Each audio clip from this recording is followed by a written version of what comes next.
लता मंगेशकर का, मशहूर गायिका लता मंगेशकर का निधन हुआ है। शिवराज सिंह चौहान की बात सुनते हैं। लता दीदी के चरणों में विनम्र प्रणाम। इस तरीके से अपनी श्रद्धांजलि अर्पित की मध्य प्रदेश के मुख्यमंत्री शिवराज सिंह चौहान ने। और श्रद्धांजलि देने वालों का तांता लगा हुआ है। स्वर की दुनिया में, संगीत की दुनिया में शीर्षतम स्थिति प्राप्त की लता मंगेशकर ने अपने गायन से, और पूरी दुनिया में उनके प्रशंसक। निधन हुआ उनका 92 वर्ष की उम्र में। मुंबई के ब्रीच कैंडी अस्पताल में उन्होंने आखिरी सांस ली। 29 दिनों से बीमार चल रही थी, अस्पताल में भर्ती थी। कोरोना की और निमोनिया की से पीड़ित थी, उसकी शिकार थी। आज उन्होंने आखिरी सांस ली। प्रियंका गांधी वाड्रा ने ट्वीट किया है और अपना दुख जाहिर किया है।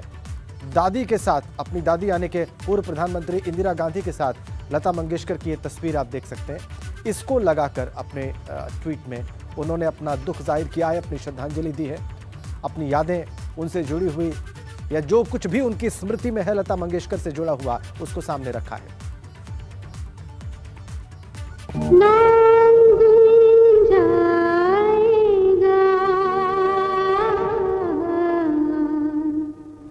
चेहरा ये बदल जाएगा,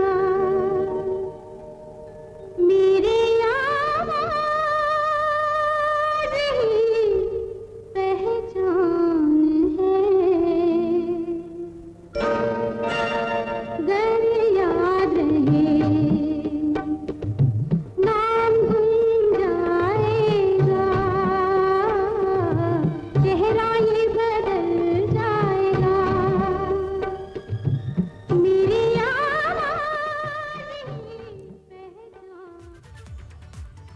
पलक गायिका हमारे साथ इस वक्त जुड़ी हुई हैं ऑनलाइन पर। पलक, आप कैसे याद करेंगी और कैसे श्रद्धांजलि देंगी स्वर साम्राज्ञी लता मंगेशकर को? मेरे लिए लता जी हमेशा से ही माँ सरस्वती का साक्षात रूप रही हैं।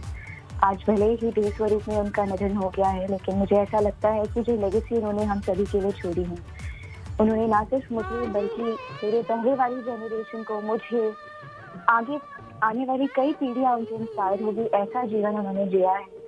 और वो हमारे साथ रहने वाले हैं। और जैसे कि उनके गाने के ही शब्द हैं, मैं अगर बिछड़ भी जाऊं कभी मेरा गम ना करना, मेरा प्यार याद करके कभी आंख नम ना करना, तू जो मुड़ के देख लेगा मेरा साया साथ होगा। और मुझे लगता है लता जी का साया हमेशा हमारे साथ होगा।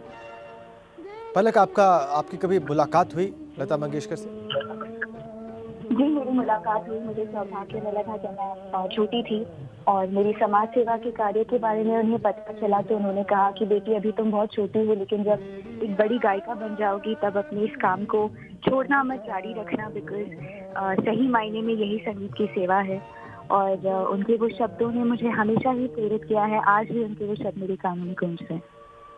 क्या बात सबसे ज्यादा इंप्रेस करती थी उनके गायन की? चूंकि आप स्वयं गायिका हैं, इसलिए ये जानना आवश्यक है पलक।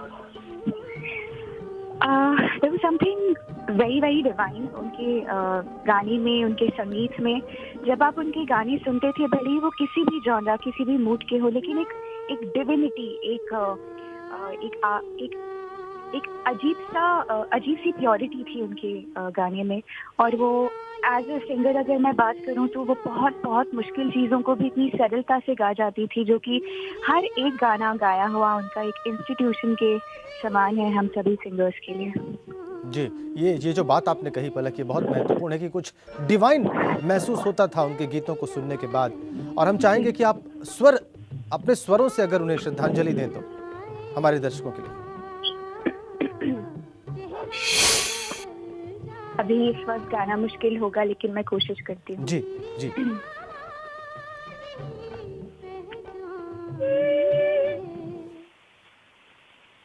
तो अगर उदास होगा तो उदास होंगी मैं भी, नजर आना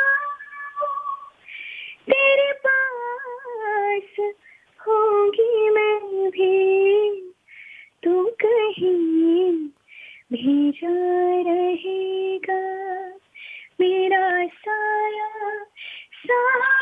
होगा मेरा साया, मेरा साया, मेरा साया, मेरा साया। पलक, आपने जिस गीत के साथ उन्हें श्रद्धांजलि दी है, मुझे लगता है कि इस गीत के बोल और ये श्रद्धांजलि भुलाई नहीं जा सकेगी। हमसे बात करने के लिए धन्यवाद पलक आपका। जी। पलक मुच्छल गायिका हमसे भी हमसे बात कर रही थी और उन्होंने कहा कि सरस्वती का साक्षात रूप थी लता मंगेशकर उनके लिए, और वो अकेली ऐसी गायिका नहीं है जो लता मंगेशकर के बारे में ये भावना, ये विचार रखती हैं या रखते हैं। ऐसे अनेकों गायक हैं इस देश में जो उन्हें साक्षात सरस्वती का स्वरूप समझकर संगीत का रियाज करते हैं, उनके गीत सुनते हैं, उनके गीत सुनते आए हैं और अपने गीतों में निखार लाते रहे। आज उन्होंने आखिरी सांस ली 92 वर्ष की उम्र में, और पूरा देश गमजदा, दुनिया भर में उनके चाहने वाले गमजदा, दुख में। यहां तक कि पड़ोसी देश पाकिस्तान, जिसकी भारत के प्रति शत्रुता जग जाहिर है, पाकिस्तान के भीतर भी लता मंगेशकर के अनगिनत चाहने वाले रहे। ये लोकप्रियता हासिल थी लता मंगेशकर को अपने जीवन काल में ही, और एक आइकन रही वो गायन के क्षेत्र में, संगीत के क्षेत्र में। नाम गुंजाएगा, चेहरा ये बदल जाएगा,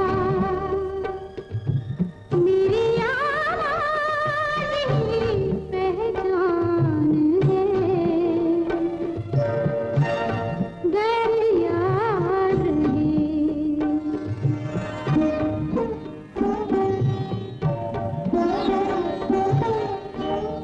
वक्त